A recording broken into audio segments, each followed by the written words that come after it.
बच्चों, आप सभी का स्वागत है आपके अपने YouTube channel Shiv Kumar smart classes में।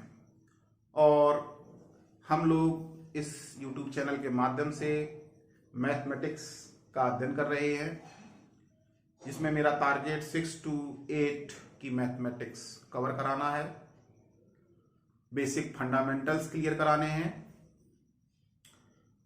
जिससे हमारे जो बच्चे जो हैं मैथमेटिक्स में रुचि नहीं लेते हैं, उनमें रुचि जागृत करना है, जिससे आगे चलकर हमारे बच्चे अच्छे इंजीनियर, अच्छे अध्यापक या अच्छी सेवाओं में जा सके।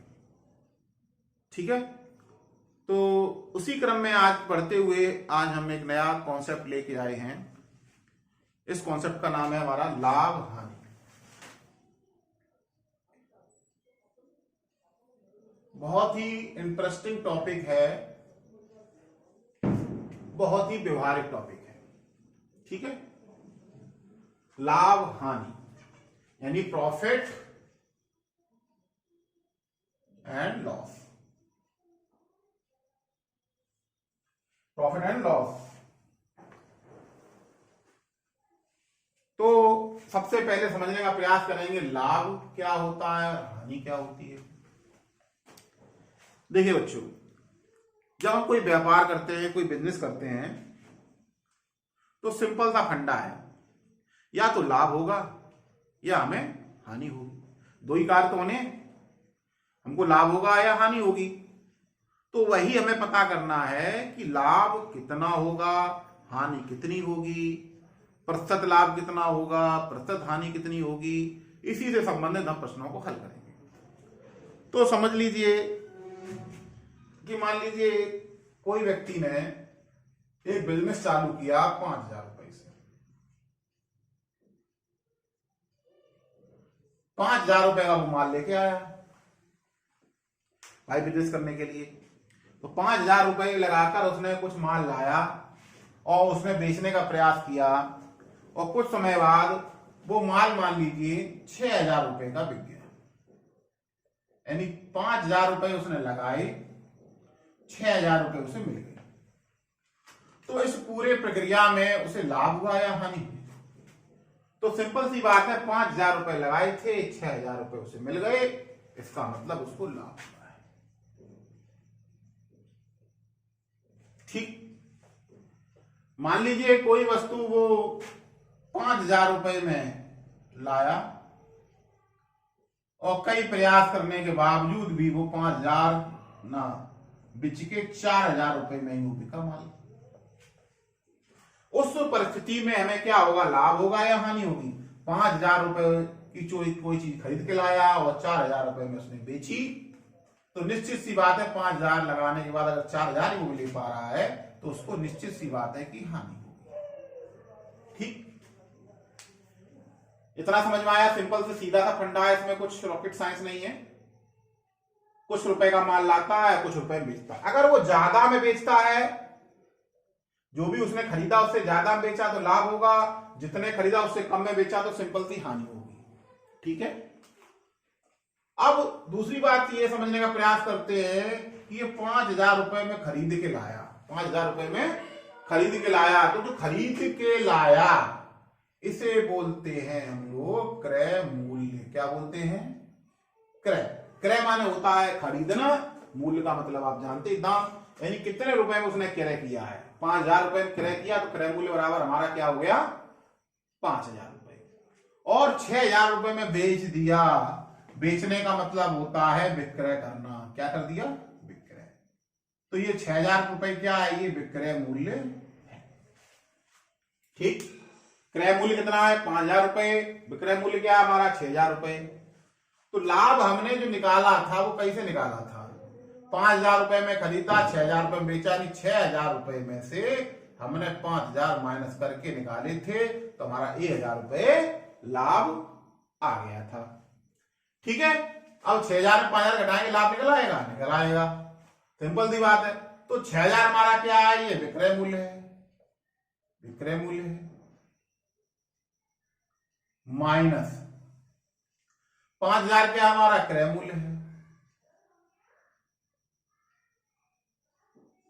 तो हमारा लाभ बराबर क्या हो गया, लाभ बराबर विक्रय मूल्य माइनस क्रय मूल्य। तो हमारा फॉर्मूला क्या निकल के आया, लाभ बराबर विक्रय मूल्य माइनस क्रय मूल्य। ठीक, निकल गया ये हमारा लाभ बराबर विक्रय मूल्य माइनस क्रय मूल्य। अब यहां कहानी समझते हैं। 5,000 रुपए में खरीद के लाया था, 4,000 में बेचा, तो उसे लाभ हुआ हानि हुई, उसे क्या होगी, हानि। कब में बेचेगा, हानि होगी। कितनी हानि होगी, 5,000 में से जब 4,000 घटा देंगे तभी तो हमारी हानि निकल के आएगी। भाई 5,000 का लेके आया, 4,000 में बेचा, तो 5,000 में 4,000 घटेगा ना, 4,000 में 5,000 तो नहीं घटेगा कि 4,000 में 5,000 घटाते हैं, 5,000 में से 4,000 घटेगा, तो 5,000 में 4,000 घटा दिए तो हमारा क्या निकल आया, हानि निकल आई। वही चीज समझते हैं, ये 5,000 हमारा है क्या, ये हमारा क्रय मूल्य है। यहां पर हमारा 4,000 क्या है, ये हमारा विक्रय मूल्य है। तो हमने अब क्या किया, क्रय मूल्य में से विक्रय मूल्य घटाया। जब हानि होती है तो क्या करिए हमने, क्रय मूल्य में से विक्रय मूल्य घटाया, तो हमारा क्या निकल के आया, क्रय मूल्य। 5,000 क्या है, क्रय मूल्य है, और 4,000 हमारा क्या है, विक्रय मूल्य है, तो माइनस विक्रय मूल्य। ठीक है, यानी कहने का मतलब जो है, हानि जब निकालेंगे तो क्रय मूल्य में से विक्रय मूल्य हमारा घटाना पड़ेगा। ठीक है, आयोग समझ में आ रहा होगा। फिर से समझने का प्रयास करते हैं। 5,000 रुपए हमारा क्या है, क्रय मूल्य, 4,000 हमारा विक्रय मूल्य है। हानि हमको निकालनी, हानि कैसे निकालेंगे भाई, 5,000 में 4,000 घटाएंगे तभी तो निकलेगी।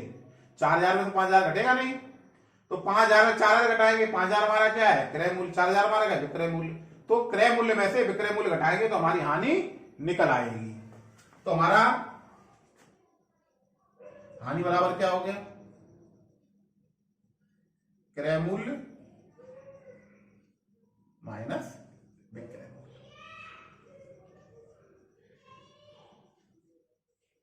ठीक है, तो ये देखिए दो सूत्र हमारे निकल के आ गए, लाभ बराबर विक्रय मूल्य माइनस क्रय मूल्य, और हानि बराबर क्रय मूल्य माइनस विक्रय मूल्य। तो अगर हम डायरेक्ट इसे लिखाते, लाभ बराबर विक्रय मूल्य माइनस क्रय मूल्य, हानि बराबर क्रय मूल्य माइनस विक्रय मूल्य, और इसे कहते याद कर लो, तो याद करने में कंफ्यूजन पैदा होता है। पर अगर हम चीजों को समझते हैं तो समझने पे हमें कंफ्यूजन दूर हो जाते हैं। तो आई होप, उम्मीद करता हूं आप लोगों को कि ये फॉर्मूले अब आप भूलेंगे नहीं, क्योंकि आप कॉन्सेप्ट क्लियर हो गया है कि विक्रय मूल्य में से क्रय मूल्य घटाएंगे तभी लाभ निकलेगा, और हानि के केस में क्रय मूल्य में से विक्रय मूल्य निकालेंगे तभी हानि निकलेगी। ठीक है, तो हमारे दो सूत्र क्या बन गए, लाभ बराबर विक्रय मूल्य माइनस क्रय मूल्य, और हानि बराबर क्रय मूल्य माइनस विक्रय मूल्य। एक और कॉन्सेप्ट इसके अंदर है छोटा सा, जो आज हम सीखेंगे, क्योंकि एक ही वीडियो में सारे कॉन्सेप्ट तो नहीं सीख सकते, लेकिन छोटा सा कॉन्सेप्ट और है, उसे और हम सीखेंगे। जैसे कि मान लीजिए एक व्यक्ति जो है एक साइकिल खरीद के लाया। ठीक है, साइकिल खरीद के लाया है, मान लीजिए वो साइकिल खरीद लाया 5,000 रुपए की। ठीक, 5,000 रुपए की लेके आया, और रास्ते में पता चला कि उसका टायर जो है भस्ट हो गया, यानी फट गया टायर। तो जो टायर फट गया, तो टायर फटने पर उसने जो है उसकी मरम्मत कराई, तो नया टायर उसका पड़ा मान लीजिए 300 रुपए का। यानी ये अतिरिक्त व्यय हो गया, नहीं हो गया जी। 5,000 रुपए की खरीद के लाया और 300 रुपए और इसके लग गए, तो ये अतिरिक्त जो लग गया बल, जो अतिरिक्त जो पैसा लग गया, अतिरिक्त व्यय, ये अतिरिक्त व्यय हो गया ना, क्या हो गया, ये अतिरिक्त व्यय हो गया। तो अब जो हम आगे समझने का प्रयास करेंगे वो ये समझने का प्रयास करेंगे कि इस साइकिल का वास्तविक लागत मूल्य क्या है। भाई लागत मूल्य यानी जो उसमें लागत आई, तो उसका वास्तव में लागत मूल्य क्या आएगी हमारी,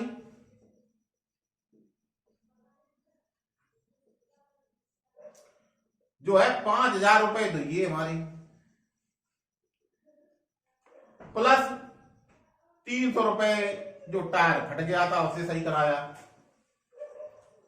तो हमारा जो लागत मूल्य क्या निकल के आया, 5,300 रुपए। ठीक है, तो हमारा लागत मूल्य का सूत्र क्या निकल के आया, लागत मूल्य बराबर हमारा क्या हो जाएगा, जिस मूल्य पर आपने खरीदा यानी क्रय मूल्य प्लस अतिरिक्त व्यय, जो भी अतिरिक्त व्यय हो गया इसे उपरिव्यय भी बोलते, उपरिव्यय। ठीक है, तो इस तरीके से हम लागत मूल्य बराबर क्रय मूल्य प्लस अतिरिक्त व्यय जो भी एक्स्ट्रा लगा है उसे जोड़कर हम लागत मूल्य निकालते हैं। इसे देखिए क्वेश्चन से समझने का प्रयास करेंगे।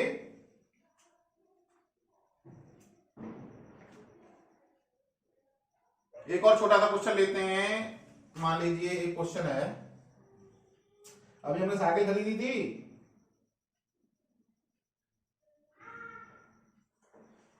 एक क्वेश्चन लीजिए डेविड, जिसे मिटा देते हैं।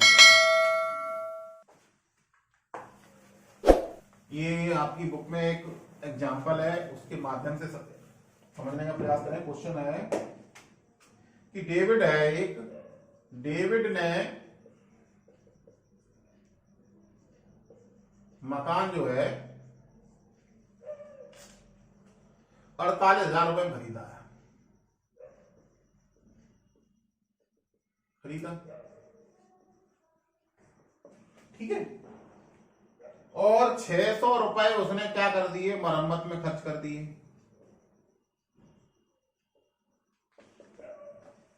खर्च कर दिए,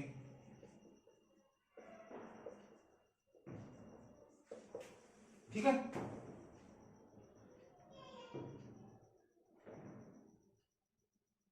और उसने जो है 55,000 रुपए में, शॉर्टकट में लिख रहा हूं, और मकान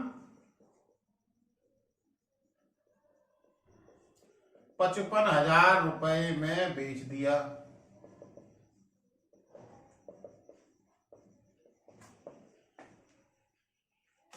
तो उसे कितना लाभ हुआ, कितना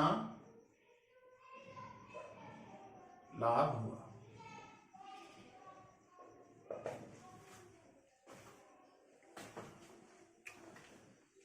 तो देखिए सिंपल सा क्वेश्चन है हमारा। डेविड ने एक मकान जो है हमारा 48,000 रुपए में खरीदा। कितने में खरीदा है, 48,000 में खरीदा। 600 रुपए मरम्मत में खर्च कर दिए, 55,000 में बेच दिया। लाभ बताना है, ठीक। अगर हम वैसे करेंगे तो 48,000 हमारा क्रय मूल्य हो गया, 55,000 हमारा विक्रय मूल्य हो गया। तो लाभ के लिए क्या करते हैं, विक्रय मूल्य में से क्रय मूल्य घटा दिया लाभ के लिए। तो ऐसा अगर हम करेंगे तो वास्तविक गणना हमारी नहीं हो पाएगी, क्योंकि वास्तविक क्रय मूल्य हमारा 48,000 ना होके 600 रुपए अगर हमने मरम्मत में खर्च किए वो भी समय निकालने पड़ेंगे, है ना। तो 600 रुपए कहां जाएगा, फिर किस जेब से जाएगा। अगर 600 रुपए हमारी जेब से जा रहा है तो वो 600 रुपए हमारे फायदे के थोड़ी ना है। तो इसे ऐसे सवाल को हल करने के लिए क्या करेंगे, भाई क्रय मूल्य तो हमारा दे ही रखा है 48,000 रुपए, और मरम्मत में खर्च कितने हो गए,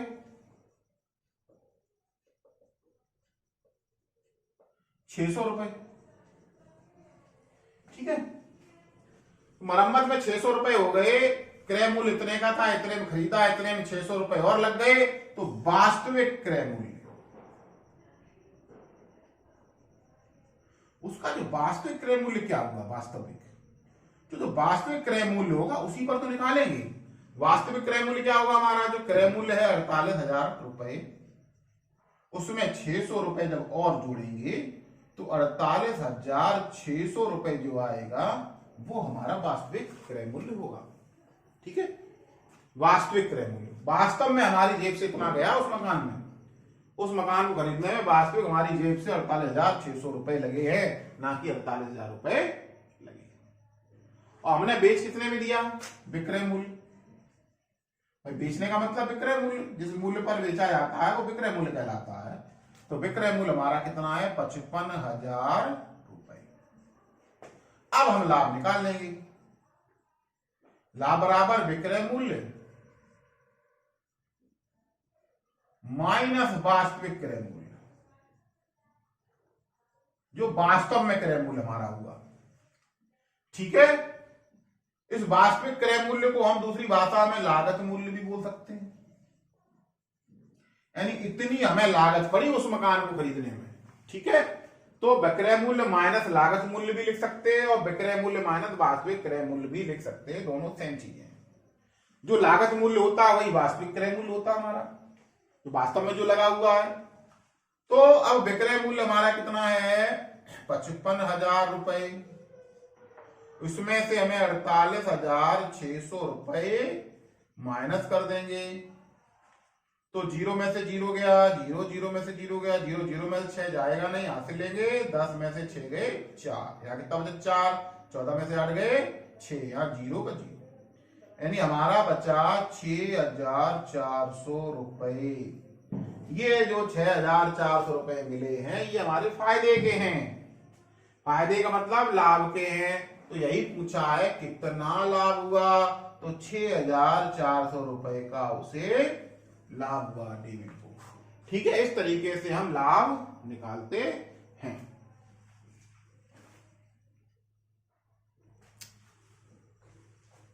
तो बच्चों आज हमने प्रॉफिट एंड लॉस यानी लाभ और हानि का बेसिक कॉन्सेप्ट समझा। लाभ क्या होती है, क्रय मूल्य क्या चीज होती है, वास्तविक लागत मूल्य क्या होता है, लागत मूल्य को हम कैसे निकालेंगे। ठीक है, उसके बाद हम लाभ हानि कैसे पता करेंगे। तो छोटी छोटी चीजों को आज हमने समझने का प्रयास किया है। ये जो हमारा जो है लाभ हानि का पहला वीडियो है, बिल्कुल बेसिक वीडियो है। इसमें हमने एक पूरा फंडामेंटल एक कॉन्सेप्ट क्लियर किया कि वास्तव में हमारा जो है लाभ हानि कैसे निकालते हैं और कैसे चीजों पे कार्य करता है। ठीक है, तो आगे के वीडियो में हम लोग जो है और एडवांस प्रश्नों को हल करने का प्रयास करेंगे, उन्हें सीखेंगे कैसे निकालेंगे। ठीक है, तो उम्मीद करता हूं आज का वीडियो आपको समझ में आया होगा। समझ में आया हो तो इसको जो आप लाइक करना जरूर भूलें। लाइक करते हैं तो थोड़ा सा हौसला बढ़ता है वीडियो बनाने का। ठीक है, तो हौसला बढ़ाते रहिए, हम वीडियो बनाते रहेंगे। थैंक्स फॉर वॉचिंग, धन्यवाद।